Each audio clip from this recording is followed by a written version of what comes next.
A palavra de Deus, enviada com poder e autoridade, produz o resultado para o qual foi mandada.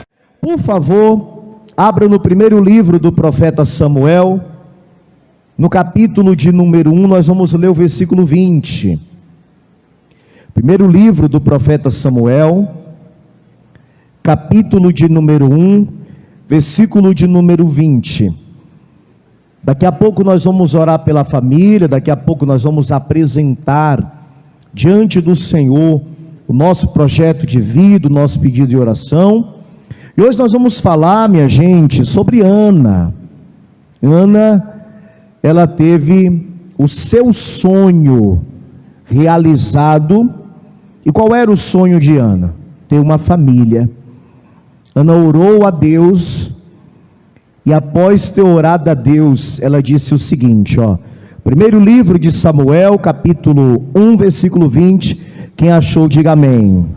E sucedeu que, passando algum tempo, Ana concebeu e teve um filho, e chamou o seu nome Samuel, porque dizia ela: o tenho pedido ao Senhor. Quem crê nessa palavra? Escute com atenção. E sucedeu que, passando algum tempo, Ana concebeu e teve um filho, e chamou o seu nome Samuel, porque dizia ela: o tenho pedido ao Senhor. Quem crê que Ana orou e Deus realizou o seu sonho, diga amém. Amados, a Ana não sabia, mas o Samuel, o filho da Ana, também era um sonho de Deus. Ou seja, o sonho da Ana também era um sonho de Deus. E é importante nós entendermos isso. Quando o nosso sonho é um sonho que Deus também sonhou para nós, Ele abençoa. Porém, para que o sonho da Ana e o sonho que Deus tinha para ela pudesse se realizar, a Ana teria, primeiro, que vencer os matadores de sonhos. Quem aqui sabia que existem matadores de sonhos, ou seja, pessoas que estão próximos a nós, que podem estar matando os nossos sonhos sem que a gente perceba? Existem sim. A Ana precisaria também entender que o sonho dela Deus havia adiado, mas com um propósito, porque Deus também adia sonhos. Nós vamos entender por quê. E a Ana precisaria também tomar uma atitude para Deus realizar o sonho, porque enquanto ela ficava só chorando, só se lamentando, só se questionando, nada acontecia. Aprenda uma coisa: Deus não se move por pena e nem pelo seu choro. Não adianta se fazer de coitado, não adianta chorar, não adianta dizer: ai, coitado de mim, o que acontece que Deus não me ajuda? Não, Deus não se move com nada disso. O que é que move a mão de Deus? A fé. A fé move a mão de Deus, e Deus quer que nós venhamos manifestar essa fé também. Quem crê nessa palavra, e que Deus ainda realiza sonhos, Ele vai realizar o seu. Quem crê, diga amém. Então eu leio, e você que crê, lê comigo em bom tom e alta voz. Vamos lá? E sucedeu...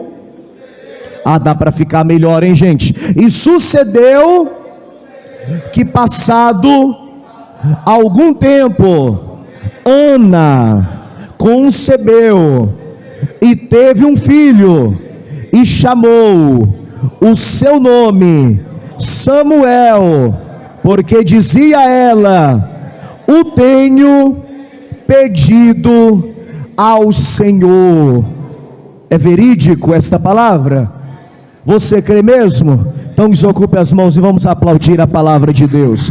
Querido Deus, Senhor e eterno Pai, a tua palavra foi lida, ela vai ser pregada, e nós não queremos ouvir homem, queremos ouvir tua voz. Então que o homem diminua, Pai, que o Senhor cresça. Vem ungir agora os lábios do mensageiro, toma a boca do teu pregador, remove todos os impedimentos e tudo que atrapalha. Envia esta palavra com poder e autoridade, para que ela vá, Senhor, e produza o resultado para o qual é mandada, em o nome de Jesus. Diga amém, Jesus. Por favor, se sente, pode se sentar em nome de Jesus. Minha gente, a cultura hebraica, judaica, é uma cultura que as mulheres valorizavam muito ter filhos. Para uma mulher judia, para uma mulher israelita, ter filhos era algo que certamente iria trazer prazer, que certamente iria alegrar muito o coração. E quanto mais filhos uma mulher naquela época tivesse, melhor. Aquela cultura valorizava tanto a procriação, que uma menina já era preparada desde cedo, para que ela crescesse sabendo que quando casasse, ela teria que dar 1, 2, 5, 10, quantos filhos fossem possíveis. Hoje, as pessoas já não querem mais ter filhos, e quem diz que quer no máximo ter 1, porque se tiver 2, já é um exagero. É ou não é? Mas naquela época e na cultura judaica, se a mulher tivesse 10, melhor seria para ela. Aliás, quanto mais filhos uma mulher tivesse, mais abençoada ela era considerada, e mais bem-aventurada, mais bem vista ela era vista pela sociedade. E quem não tivesse, ao contrário de abençoada ou bem-aventurada, era uma mulher que era vista como amaldiçoada. A mulher que não dava filhos, a mulher que não conseguia engravidar, era vista pela sociedade como alguém que havia sido amaldiçoada. Olha a pressão. A mulher já era preparada na infância. Ela sabia que o pai ia arrumar um casamento para ela. Ou você acha que ela escolhia com quem iria casar? Ela já crescia sabendo que o pai iria arrumar um casamento. Os casamentos eram arranjados, e hoje essa tradição ainda segue bem viva. Naquela região do mundo, muitos casamentos são arranjados. Tem coisas que são absurdas, como por exemplo, um homem acima dos 50 anos casar com uma jovem com menos de 15. Isso você encontra, e isso ainda é muito comum naquela região do mundo.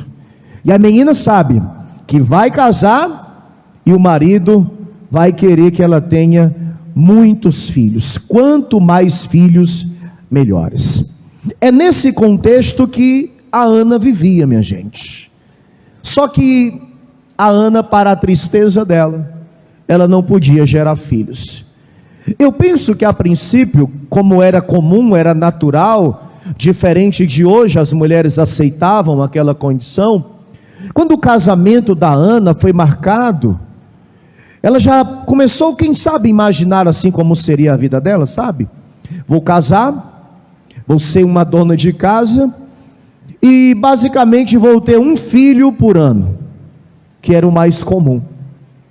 Aí a Ana casa, a Ana começa a conviver com o marido, e vai passando ali os primeiros meses, quem sabe passou o primeiro ano, e aquilo que poderia ser tão comum, ser tão natural, a mulher engravidar no primeiro ano de casamento, não aconteceu com Ana.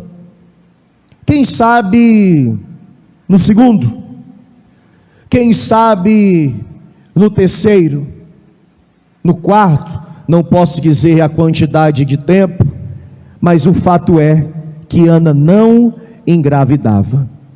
E isso começou a tornar-se algo que iria mexer com Ana. Um sonho, sim, mas um sonho que começou a tornar-se um pesadelo.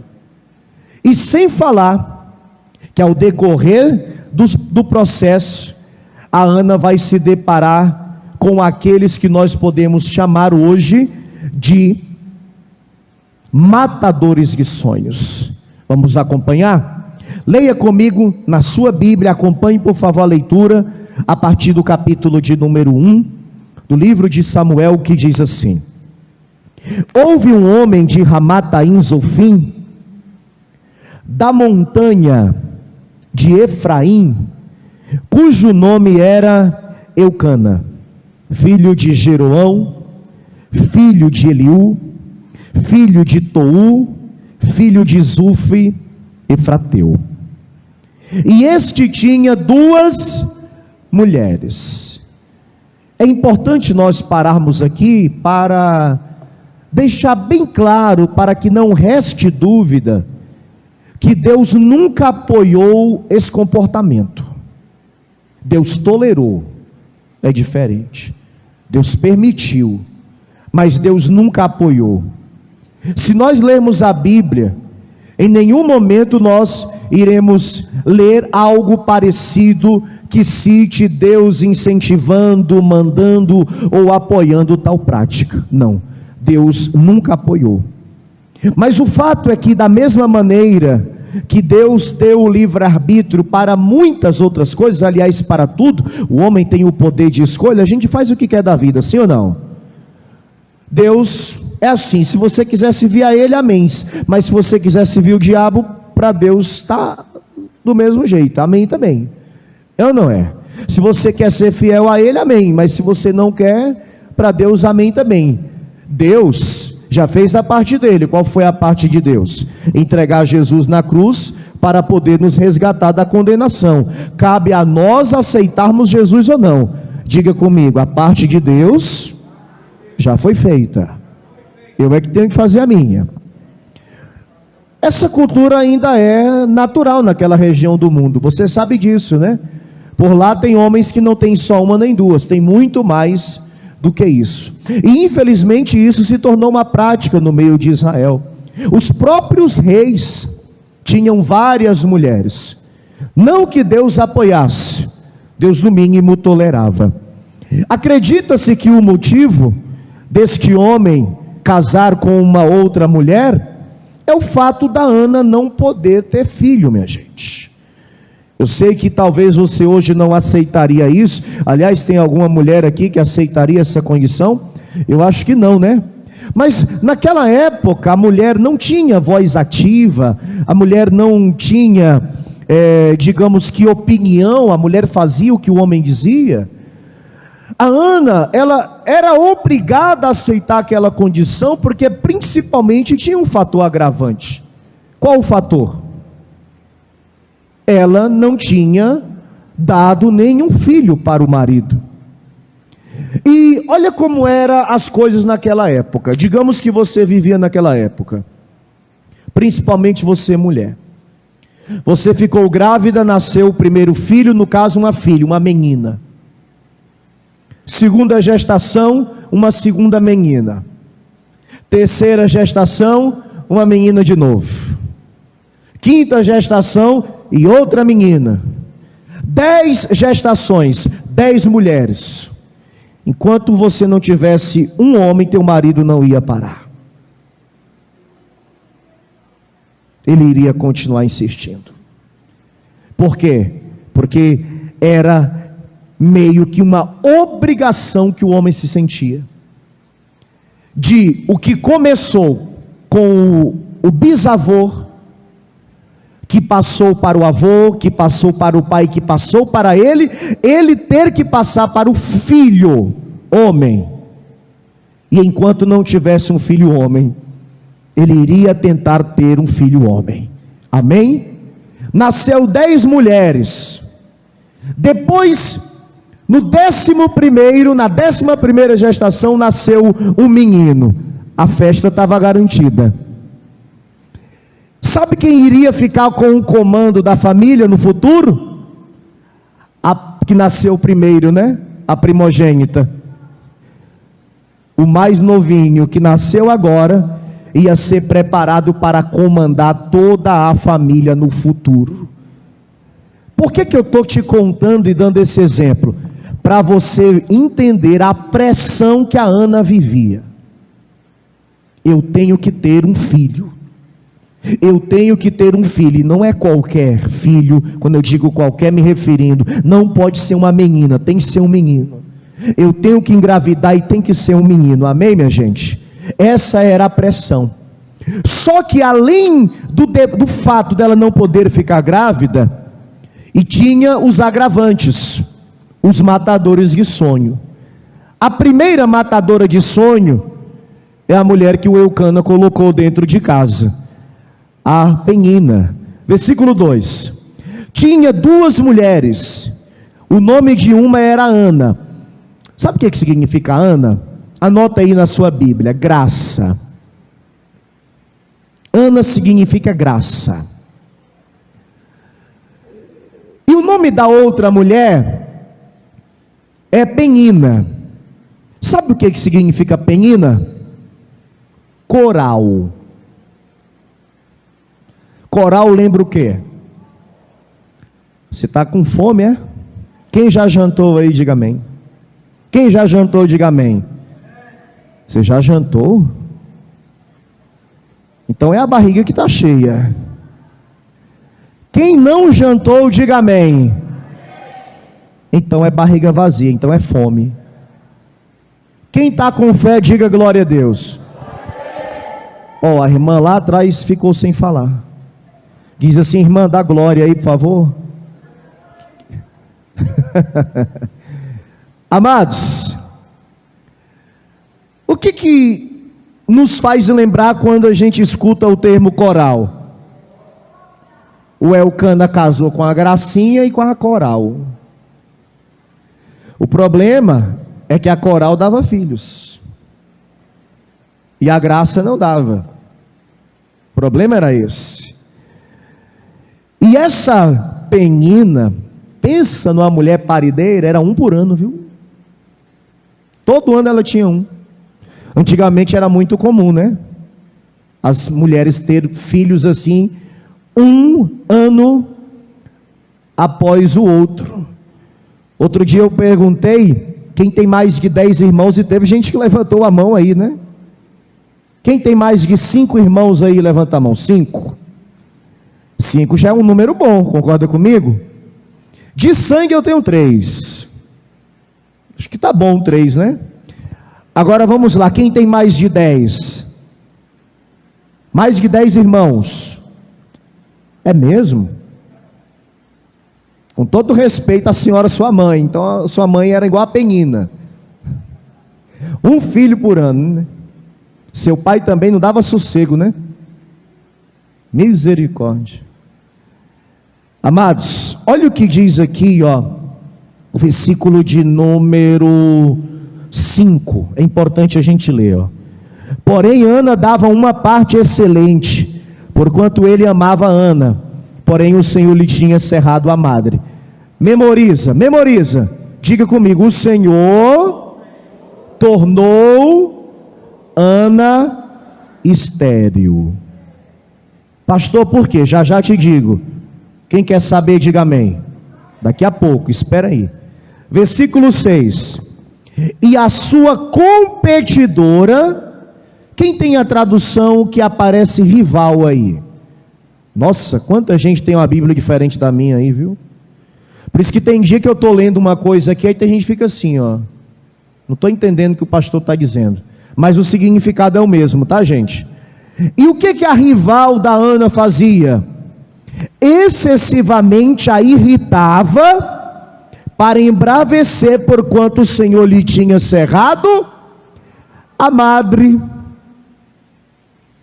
Ana, estou sentindo aqui uns enjoos. E as irmãs aí sentiram muito enjoo na gestação? Quem sentiu enjoo aí na gestação das irmãs? Sentiram muito? Ana, eu estou aqui sentindo uns enjoos. Poxa, é ruim, né, Ana? Ah, lembrei. Você nunca sentiu isso. Aí imaginou, você que é mulher? Primeiro que o camarada colocou outra na tua casa. Tu quer muito ficar grávida. Aí a outra ainda vem te irritar? Ana, o bebê chutou. Mão aqui na barriga, ó. Só aquele pezinho assim chutando. Nossa, minha gente, eu fico olhando aquele negócio, eu disse, meu Deus. Dá para ver o pé bem direitinho, né? Ah, lembrei. Você nunca sentiu isso, né, Ana? Porque você nunca ficou grávida, né? A Penina, só para irritar a Ana, gritava bem alto, Eucana, estou com uns desejos. Tem mulher que tem uns desejos diferentes aí, né? Os homens aí já tiveram que arrumar umas coisas aí mirabolantes para poder saciar o desejo da esposa quando estava lá desejando no momento da gravidez? Pois é, mas a Penina fazia isso, gente, de propósito, para irritar. E olha, a palavra vai dizer uma coisa que a Penina sabia. O Eucana amava muito mais a Ana do que ela. Isso é fato, está na palavra. Mas eu creio que ela chegava até a ele e dizia assim, ó, ele pode até te amar, mas quem dá filhos a ele sou eu, sua amaldiçoada. Deus te amaldiçoou, porque é assim que as mulheres eram vistas. Sua vara seca, você nunca vai ter um filho nos seus braços. Eu sou a quem dou filhos para Eucana. Se não fosse eu, a família dos antepassados de Eucana acabaria em você, Ana. Mas eu, ano após ano, estou grávida e dou filhos e filhas ao meu marido. E era o maior sonho da Ana. E por que a Penina é uma matadora de sonhos? Porque a Penina se simboliza alguém que está próximo a nós, que pode ser um rival também, por que não? E que fala para você que você nunca vai realizar os teus sonhos, que você nunca vai conseguir vencer, que você nunca vai ser feliz, que o teu projeto, que o teu sonho nunca vai se realizar. Quem entendeu a comparação aí, diga amém. Agora eu pergunto, você escuta o que o matador de sonho, no caso aqui a matadora, a Penina, fala? Ou você é aquela que já blindou os seus ouvidos e não se deixa levar por aquilo que dizem ao teu respeito? Uma coisa é fato, pessoas para te colocar para frente, dá para se contar nos dedos, e olhe lá. Mas pessoas para te colocar para trás e para baixo, para dizer que você não consegue, que você não pode, você encontra em toda esquina, você encontra em todo lugar, e no caso aqui até dentro de casa, porque olha o que vai dizer aqui, ó, o versículo de número 8, o segundo matador de sonho aqui, se você prestar bastante atenção, é o próprio marido, ainda que ele não faça de propósito. Versículo 8: então Eucana, seu marido, lhe disse: Ana, por que choras? E por que não comes? E por que está mal o teu coração? Não te sou eu melhor do que 10 filhos? Ele pode ter falado com a melhor das intenções. Amém, gente? Ele pode até estar tentando consolar a Ana, como se estivesse dizendo assim: Ana, o meu amor não basta. Alguns estudiosos dizem que a Penina tinha 10 filhos pelo fato do Eucana ter dito: eu não sou para ti melhor do que 10 filhos, como dissesse assim: eu para ti não sou melhor do que os 10 filhos que a outra tem. Parece que ele está consolando. Mas o que a Ana queria ouvir do marido não era isso. Porque tu está chorando, porque você não come. Eu não sou para você melhor do que 10 filhos, não. O que a Ana queria ouvir era mais ou menos assim: meu amor, não fica triste. Um dia nós vamos conseguir. Um dia Deus vai mudar essa situação. Por quê? Porque o Elcana era um homem de Deus. A palavra diz que todos os anos ele subia a Siló no templo para oferecer ofertas ao Senhor. Ele era um homem de Deus. Eu não estou falando de um ímpio, mas às vezes até quem é de Deus e quem é da fé acaba tornando-se um matador de sonho porque não tem sabedoria. O que a mulher quer do marido? Apoio. Sim ou não? O que é que o marido quer da mulher? Apoio. Como que um casal vai crescer junto se um mata o sonho do outro? Eu acho que você já pegou a visão aí, sim ou não? Como uma mulher pode crescer se o marido mata o sonho dela, não apoia ela em nada? E da mesma forma, presta atenção, que um homem põe uma mulher para baixo, uma mulher também põe um homem para baixo. Às vezes o camarada está lá todo empolgado, ele está lá cheio de expectativa, e o ser humano, eu acho que é um defeito nosso. Nós tudo que vamos fazer, nós precisamos da opinião de alguém. Já prestou atenção? A gente sempre quer ouvir alguém dizer alguma coisa. É incrível isso. A gente sempre quer que alguém olhe, que alguém veja, que alguém escute. Aí, me diz aí, o que é que tu pensa, o que é que tu acha? Eu penso que no relacionamento, o marido fala com a esposa fala com o marido, é ou não é?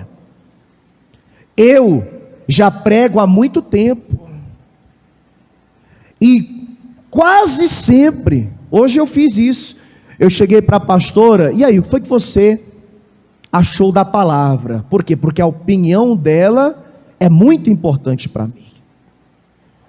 A primeira vez que eu tive a oportunidade de fazer um culto, a primeira pessoa que eu perguntei se o culto foi bom foi ela. Está entendendo? E hoje pela manhã eu perguntei: você ouviu o que eu falei? Entendeu? Você acha que falei do jeito certo? Você acha que era aquilo mesmo? Por quê? Porque a opinião dela importa muito para mim. E a maior incentivadora do meu ministério é ela. Está entendendo? E se tiver que corrigir, ela corrige, sem problema nenhum. Amém, pessoal? Hoje ela está fazendo a faculdade dela, e já fazia uns anos que eu insistia para ela fazer, e graças a Deus agora está fazendo, já termina, né? Aí vai fazer outra, pelo menos mais uma, né? E eu quero que ela se forme, eu quero que daqui uns anos seja a como é que é o nome? Pedagoga. Psicopedagoga. Jéssica. E eu creio. Amém?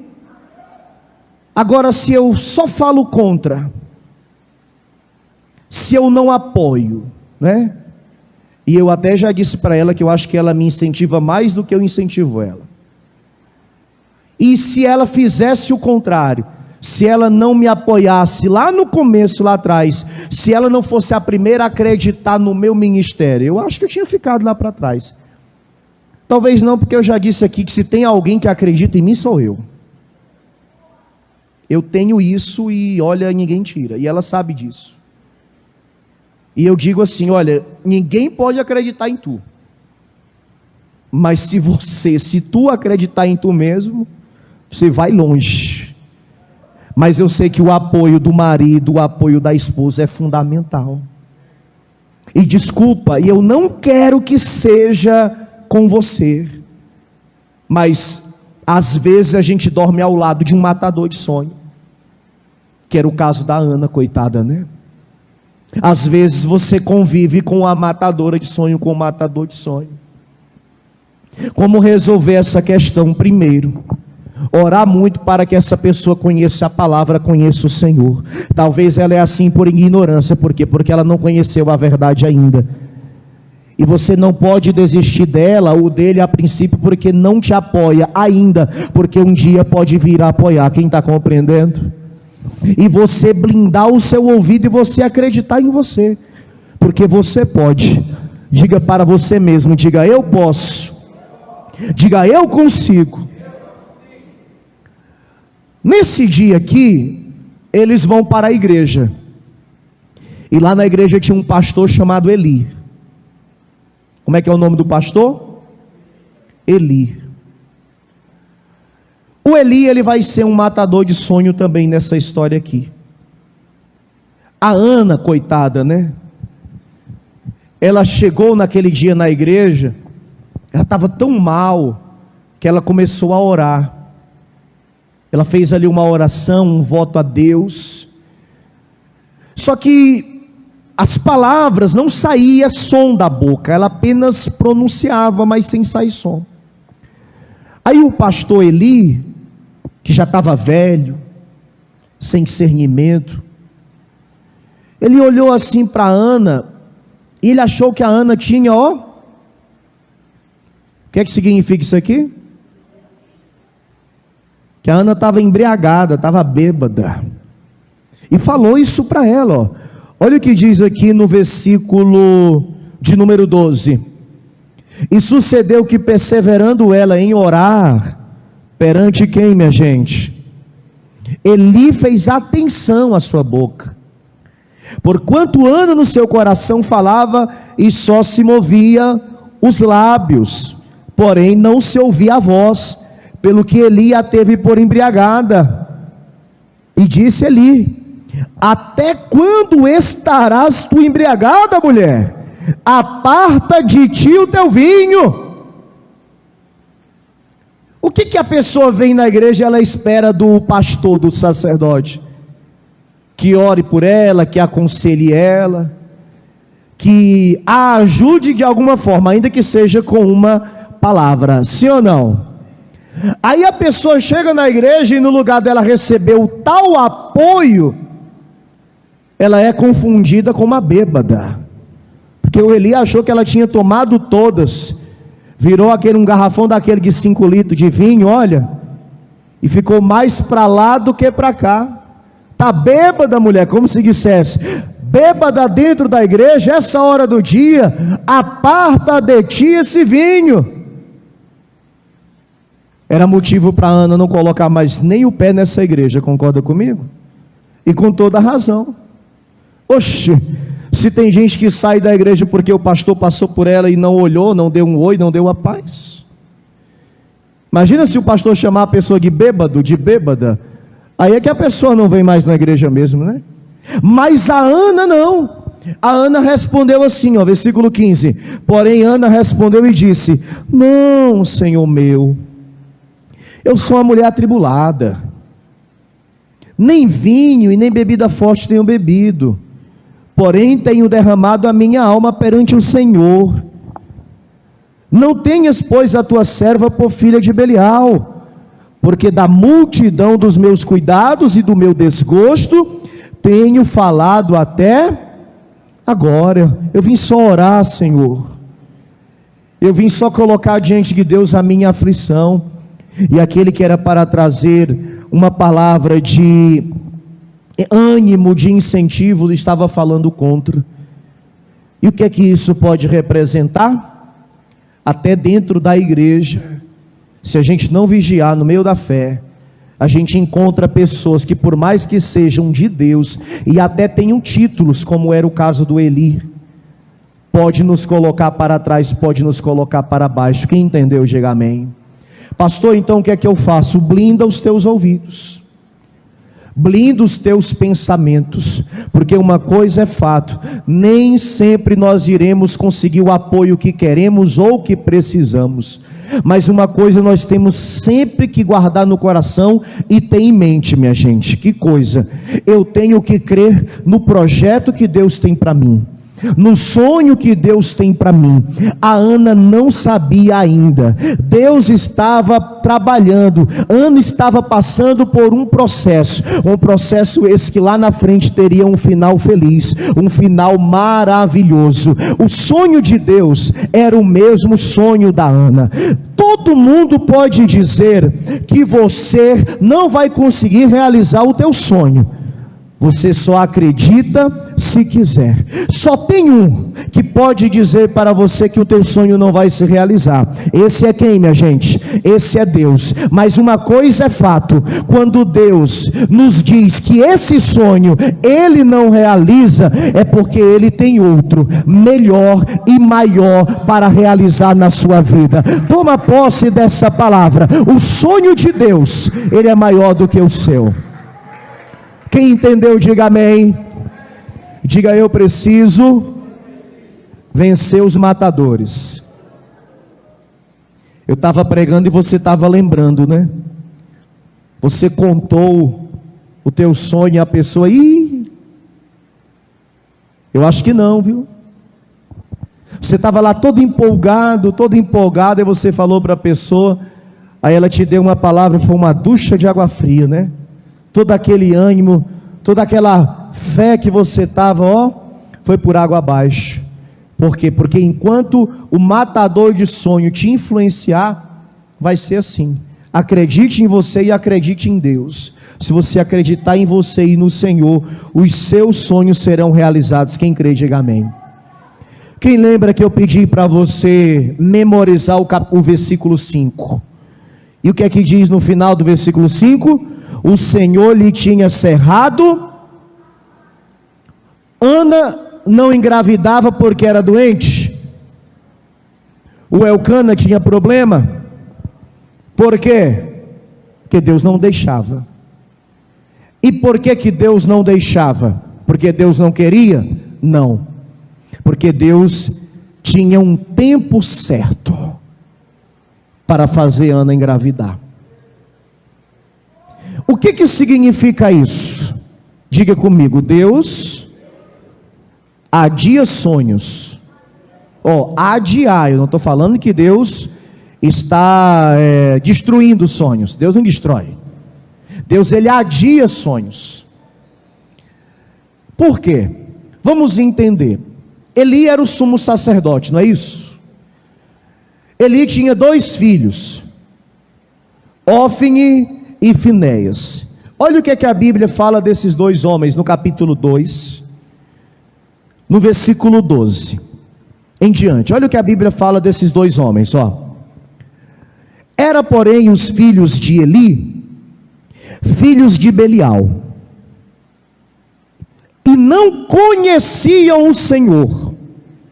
Sabe o que é que a gente está lendo? 2 sacerdotes, 2 pastores que não conheciam a Deus. Pode um pastor não conhecer a Deus? Pode um sacerdote não conhecer a Deus?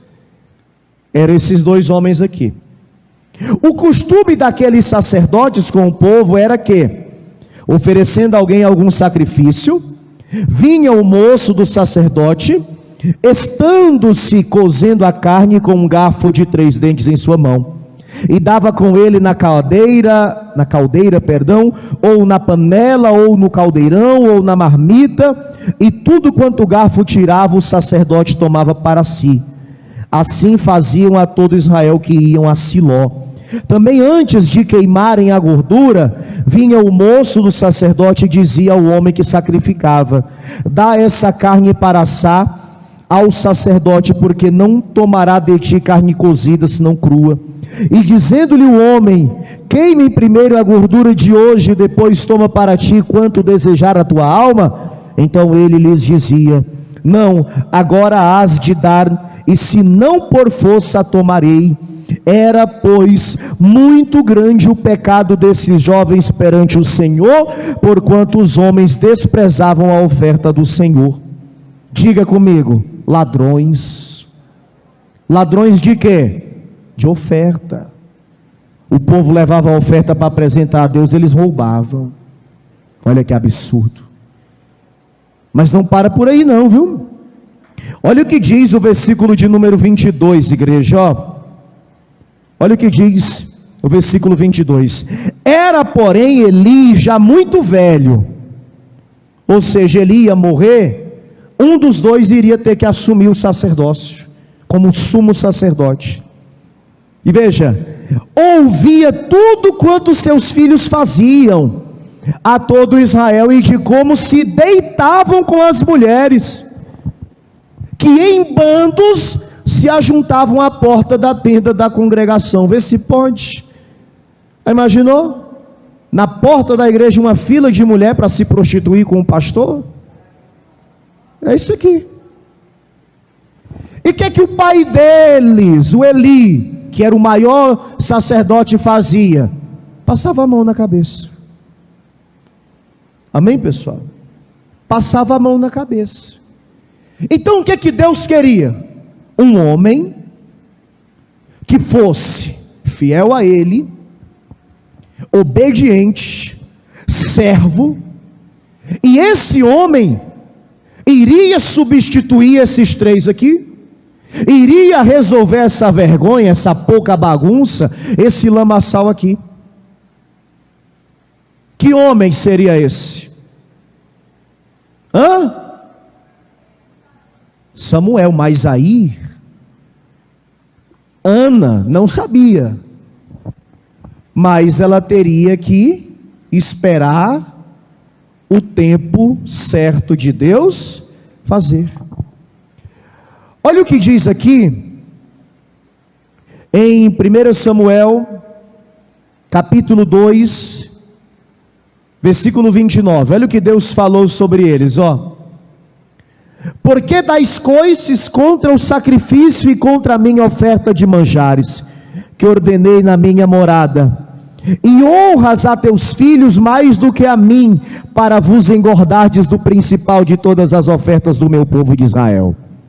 Portanto, diz o Senhor Deus de Israel: na verdade tinha dito eu que a tua casa e a casa de teu pai andariam diante de mim perpetuamente. Porém agora diz o Senhor: longe de mim tal coisa, porque os que me honram honrarei, porém os que me desprezam serão envilecidos, ou seja, serão desprezados. Ou Eli, já que você me desprezou, já que seus filhos me desprezaram, eu também vou desprezar vocês.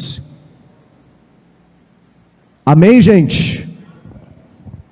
E quem é que Deus vai colocar no lugar deles? Quem? Samuel. Mas a Ana não sabia disso. Às vezes nós estamos muito, digamos que, preocupados, aflitos, angustiados, e até questionando a Deus pelo fato do tempo do sonho da promessa se cumprir. Mas se nós realmente cremos que Deus está no controle de tudo, nós vamos descansar. Porque se realmente você acredita que Deus está trabalhando, Deus não está demorando e nem atrasando, Ele está fazendo no tempo dele, sempre com um propósito melhor e maior do que o nosso. A Ana estava achando que ia ter um filho, e Deus tinha preparado que da barriga dela ia nascer só aquele que é considerado um dos maiores profetas de toda a história do povo de Israel. Então toma posse, teu sonho não está demorando, Deus apenas está trabalhando, aperfeiçoando, para quando Ele realizar, seja algo maior, melhor e mais forte do que você tem esperado. Quem crê, diga amém. E sabe por que Deus adia sonhos? Para você buscar mais. Anote isso. Deus adia sonhos para que eu possa buscar mais a Ele.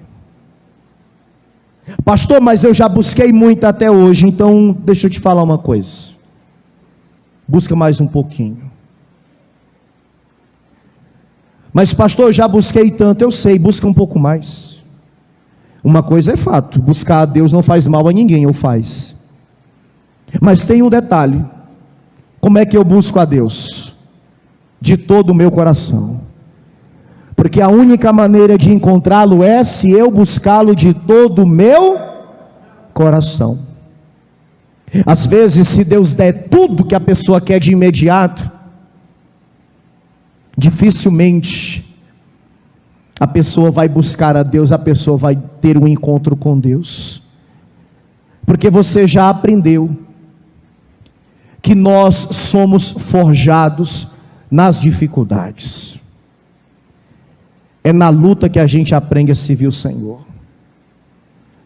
É na prova que a gente aprende o verdadeiro valor de ser um cristão.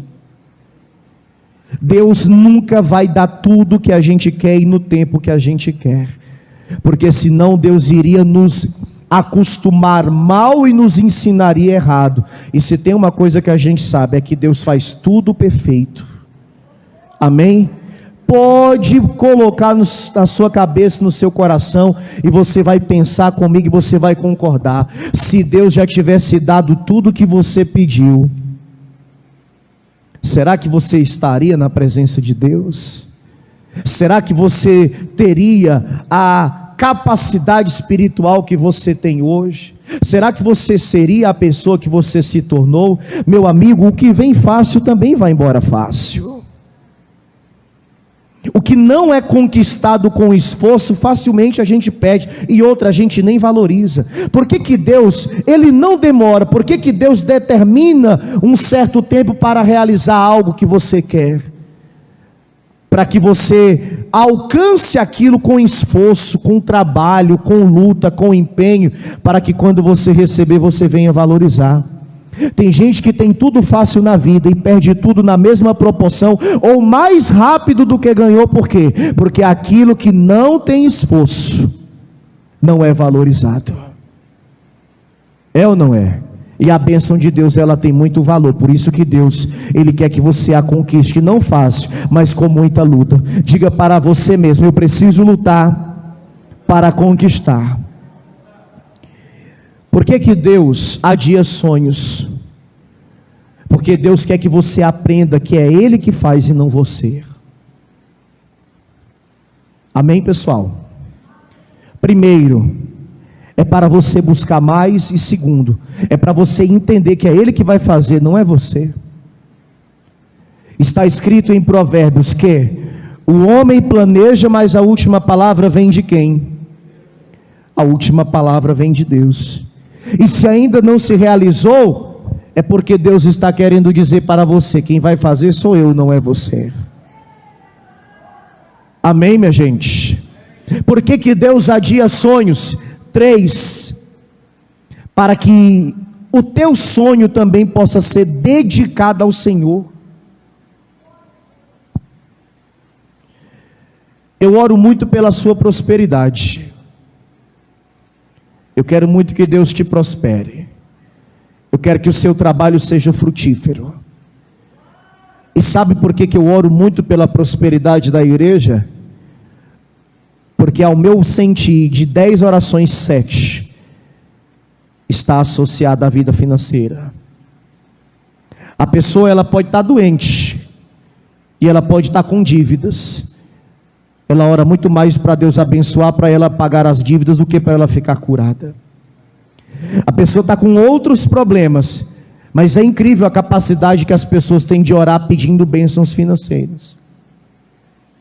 E já que a maioria das pessoas oram pedindo bênçãos financeiras, e talvez é um sonho que a pessoa tem, a pessoa quer ter um negócio próprio, a pessoa quer realizar um projeto grande que ela tem há muito e muito tempo, e ela está orando a Deus, ela está pedindo a Deus. Será que, por exemplo, em uma dessas orações, algum dia, você disse assim: Deus, tudo aquilo que o Senhor me der, eu vou compartilhar com a obra? Por exemplo, se a minha renda aumentar, o meu dízimo vai aumentar também, e o meu dízimo vai abençoar a igreja. Só um exemplo. Se o Senhor prosperar o meu trabalho, eu vou ter mais dinheiro na mão. E quando o pastor disser à igreja: vamos ajudar com tanto, eu vou ser o primeiro. Amém, pessoal? Quando o pastor disser à igreja: vamos pagar o rádio aqui em Juazeiro, é R$2.500 apenas, mas é uma luta para conseguir.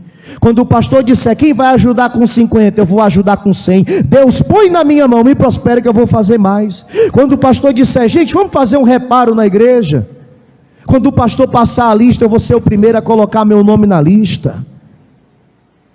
Mas será que a gente ora assim? Não. O que foi que a Ana falou para Deus? Olha como ela foi sábia: me dá porque eu te devolvo.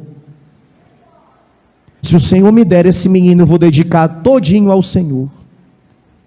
Como se dissesse assim: o Senhor me dá, mas eu vou compartilhar com o Senhor.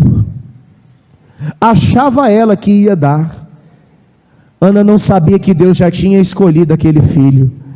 Amém? Mas mesmo assim, Deus se alegra muito da palavra que sai da nossa boca.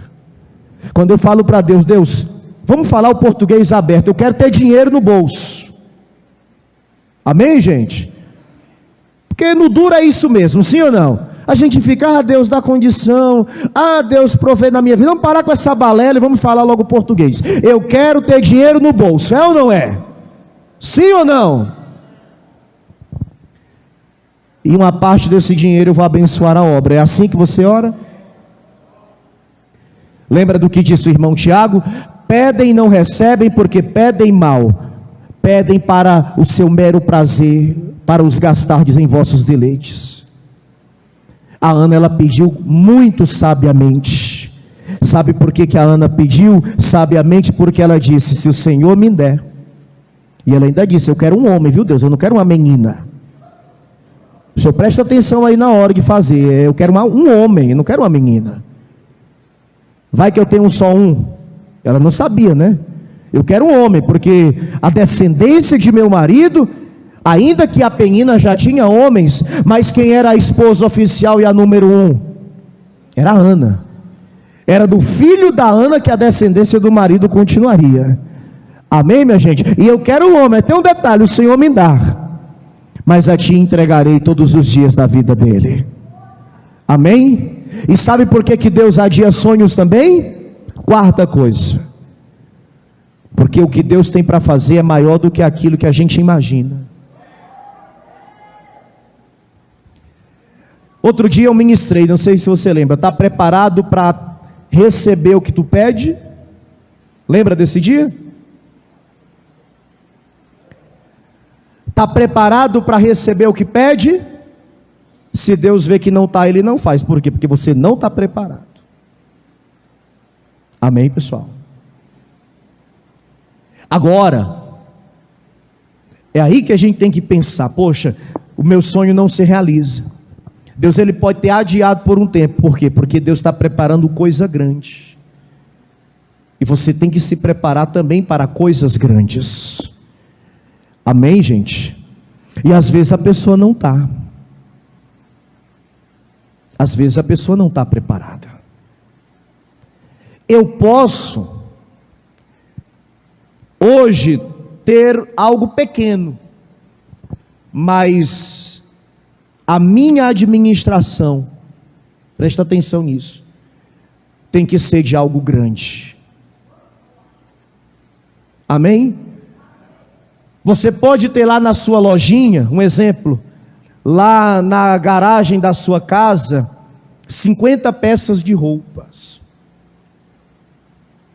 Mas você tem que administrar como se você vendesse 5.000. Você tem que se preparar como se você não vendesse só no varejo, mas no atacado. Se o teu sonho é grande, você tem que pensar como grande e agir como grande. Quem está entendendo? Tem gente que diz assim para mim: pastor, eu já vim no seu culto de manhã, de tarde e de noite, principalmente na semana. Por quê? Porque na semana de manhã e à tarde é natural ter menos pessoa. E aí o senhor canta como se a igreja estivesse cheia. E aí o senhor prega ao mesmo tempo como se a igreja estivesse cheia. E o senhor faz o culto igual. Por quê? Porque eu prego e eu me preparo para pregar para 1, para pregar para 50, para pregar para 100. E eu penso grande. Se a direção me ligar hoje, presta atenção no que eu vou dizer, e disser: pastor, eu quero o senhor quarta-feira no outro lado do país. Quarta-feira eu estou lá do outro lado do país. É assim que a gente tem que ser. Amém, pessoal? E a pastora já sabe, ela fica, eu vou. Que às vezes a mulher tem que ir depois. Mas pastor, se lá for uma igreja 10 vezes maior do que essa, eu já prego aqui como se essa igreja tivesse 10 vezes mais pessoas. Pode ter certeza disso. Amém, pessoal? Uma coisa o Espírito Santo marcou no meu ministério, e eu falo isso para a glória dele, para a glória de Deus. Eu prego e prego. Tem dia que você pensa assim, poxa, seria tão bom se o pastor terminasse logo, né? Mas enquanto você está dizendo, pastor, termina logo, eu fico chateado porque ainda tinha mais coisa para dizer. Aí eu olho para o relógio e digo, eu não acredito. Por exemplo, já é 8h40, ou 7h40. Já estou com 1 hora pregando, você acredita? Pois é. E por que que eu faço isso? Porque eu sei o que eu quero e eu sei o que Deus vai fazer. Eu não tenho dúvida daquilo que Deus vai fazer. E eu estava até dizendo de manhã, disse, olha, eu acho que eu estou perdendo a bênção numa coisa. A gente tem 2 igrejas lá em Portugal, quem sabia? Eu não tenho um passaporte, você acredita? Vai que me ligam e eu não estou com passaporte. Pastor, o senhor ia, mas é longe, eu não ia contar nem até 2. Tem gente que diz, né, não conto nem até 3, eu não ia contar nem até 2. Pastor, o senhor vai na hora, principalmente Portugal. Amém, pessoal? Eu estava querendo tirar antes da pandemia, mas aí veio a pandemia, veio isso tudo. É só virar o ano aí, eu vou tirar. Por quê? Porque nós temos que nos preparar para coisas grandes. Quem quer ser grande, pensa alto. Quem quer ser pequeno, continua pequeno. Mas uma coisa é fato, o sonho de Deus é grande, minha gente. Deus tem coisas maiores para nós, e Deus tem coisas grandes para todos aqui. Quem entende isso, diga amém. Amém? Pode aplaudir o Senhor. E por último, se você acha que Deus vai lhe abençoar pela sua condição, pela sua dificuldade, pelo seu lamento, pelo seu choro, pode esquecer. Deus tem sentimentos, mas Deus não é sentimental. Comece a agir a sua fé. Deus trabalha na fé. Tem gente que para debater contra nós, diz assim, por que que Deus permite ter tanto pobre no mundo? Se colocar diante de Deus, o pobre e o rico, Deus não vai olhar para a condição, Deus vai procurar a fé. Amém, pessoal? Pobreza, condição não move a mão de Deus. Deus é misericordioso.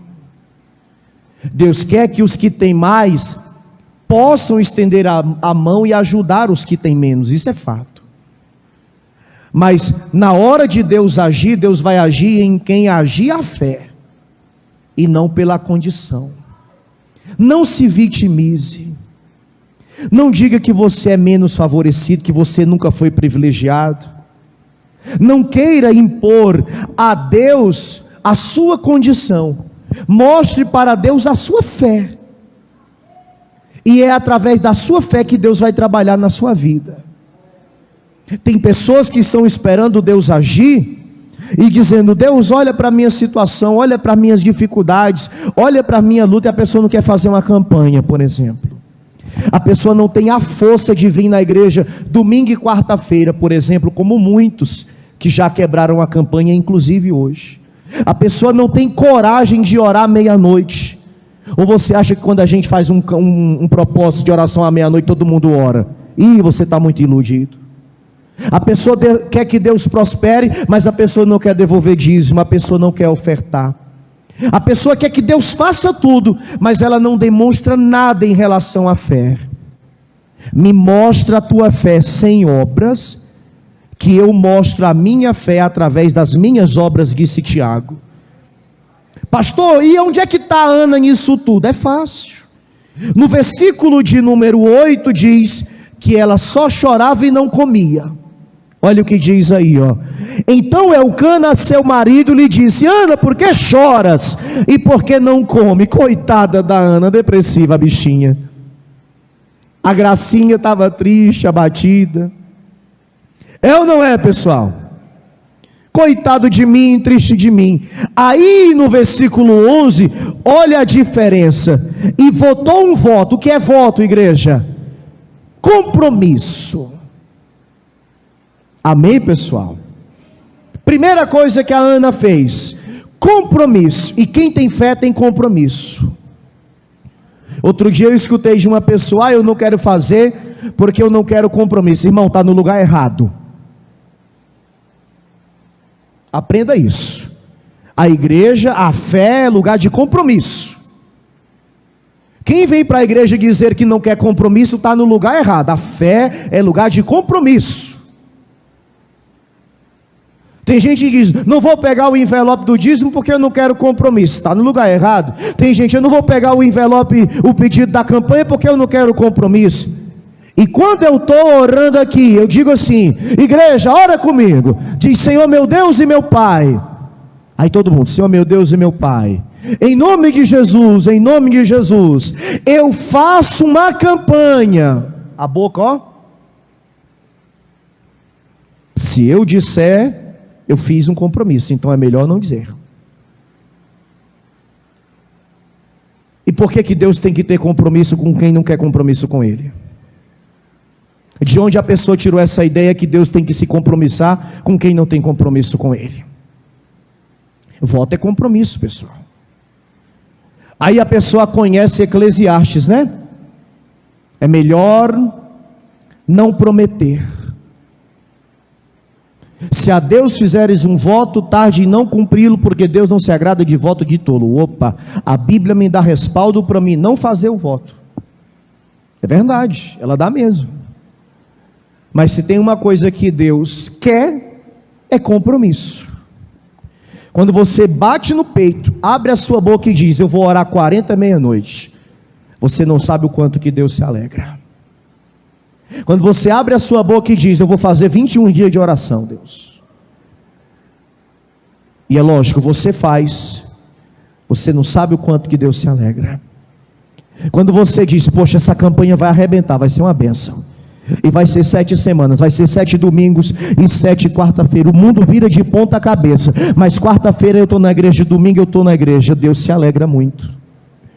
Mas quando a pessoa fica chorando igual a Ana, aí às vezes, pessoal, desculpa aqui a minha sinceridade, eu estou me segurando para não falar, mas aí eu vou ter que soltar. Eu posso soltar? A vida da pessoa está uma tristeza. Consegui filtrar aqui a palavra, filtrei a palavra. Oh, Deus, o Senhor é bom. Que eu queria dizer outra coisa. A vida da pessoa está, ó. Aí ela vem com essa historinha: não quero compromisso. Oh, meu Pai, me diz aí. A vida está uma bagunça. Para não dizer que o diabo está moendo a pessoa. Para não dizer que o diabo está destruindo, está humilhando. A bagunça está feia. Não vou fazer não. Vou deixar até o pedido nesse negocinho aqui que o pastor que mandou fazer, ele fez, que era para colocar os envelopes aí. Eu não deixo porque não adianta. Quando não coloca aí, deixa aqui na cadeira. Ninguém viu. Assim seja. Amém. Não quero compromisso. Vai querer compromisso com quem? Amém, gente? Quer compromisso com quem? Enquanto a Ana ficava lá, meu Deus, chorando, lamentando, não dava em nada. Aí no dia que ela chegou: Deus, o seguinte é isso, eu quero firmar aqui um compromisso com o Senhor. E qual foi o compromisso? Olha as palavras dela: se o Senhor for benigno comigo, se o Senhor se atentar para a minha aflição, se o Senhor se lembrar de mim e não esquecer, mas a mim me der um filho, homem, Porque também na hora de pedir, seja específico. O filho tinha que ser o que, igreja? Homem. A minha promessa, o meu compromisso é esse. Que compromisso? Ao Senhor o darei por todos os dias da sua vida, e sobre a sua cabeça não passará navalha. Amém? Versículo de número 19. E levantaram-se de madrugada, e adoraram perante o Senhor, e voltaram e vieram à sua casa a Ramá. Eucana conheceu a Ana, oh glória, aquela brincadeirinha do quarto de vez em quando, né? Só tem adulto aí, né, pessoal? Eucana conheceu a Ana. A Ana disse: é hoje. Amém, gente? É hoje. Ô Eucana, Ana, eu estou cansado. Não, é hoje. É hoje. E o que foi que aconteceu? E o Senhor se lembrou dela. Nossa, pastor, que vergonha. Então Deus viu o que eles fizeram, e eu acho que Deus não vê não o que tu faz. Você acha que você está lá com a sua esposa, seu esposo, Deus não está vendo não? Oxe. Nossa, pastor, agora eu acho que ficou ruim para mim, porque eu tenho vergonha dessas coisas. Então, tá ruim, né? Aí o que foi que Deus fez? Versículo 20. E sucedeu que, passado algum tempo, Ana concebeu, ficou grávida, e teve um filho, e chamou o seu nome Samuel, porque dizia ela: o tenho pedido ao Senhor. 9 meses depois, o sonho da Ana está realizado. Samuel está nos braços dela. Amém? Ela dá de mamar, espera Samuel crescer um pouco. Falta agora só uma coisa. Que coisa, gente? Pagar o que prometeu. Aí ela chega lá na igreja e está lá o pastor Eli. Ele era um homem gordo, sabe assim? Sabe aquele gordão assim? O senhor lembra de mim? Ela poderia ter dito assim, né? Eu sou aquela que o senhor disse que estava bêbada. Só que a Ana era uma mulher de Deus. Eu sou aquela mulher. E para resumir, esse menino aqui, eu pedi ele a Deus. O nome dele é Samuel, porque Samuel significa ouvido por Deus. Eu disse para Deus que se o Senhor me desse ele, eu o daria durante todos os dias da sua vida. Pega que o filho é teu. Lógico que não, né? Você que é pai, você que é mãe, você faria isso com seu filho? Principalmente você que passou a vida inteira esperando por ele. Aí o que foi que aconteceu? Eli recebeu Samuel, e Samuel cresceu ali. E ali ele foi ensinado, ele foi preparado, e aquele plano de Deus, aquele sonho que Deus estava sendo realizado. E esse homem agora, ele torna-se simplesmente, sem dúvida, um dos maiores profetas que Israel já teve. Repito, a Ana queria um filho. Deus fez desse filho um dos maiores profetas. Aí a coitadinha voltou para casa sem filho, não foi? Foi, gente? Ela continuou namorando com o marido, ou você acha que não? O que é que um casal faz? Aí depois, o que foi que aconteceu? Capítulo 2, versículo 5. Os que antes eram fartos se alugaram por pão, mas agora cessaram os que eram famintos. Até a estéril teve 7 filhos, e a que tinha muitos filhos enfraqueceu. Porque quando Deus dá, Ele não dá só o que a gente pede, Ele dá além daquilo que pedimos, daquilo que pensamos, segundo o que os poderes em que nós opera. Recebe essa palavra: Deus ainda realiza sonhos. Você acabou de receber as boas novas do Evangelho através das mensagens de Paz e Vida. Um oferecimento dos pregadores do telhado. Agora, procure a Paz e Vida mais perto de você e compareça aos nossos encontros especiais. Em Porto Alegre, Avenida Farrapos, 602, a 600 metros do Viaduto Conceição. Mais endereços no site pazevida.org.br ou pelo WhatsApp 11 982 38 3737.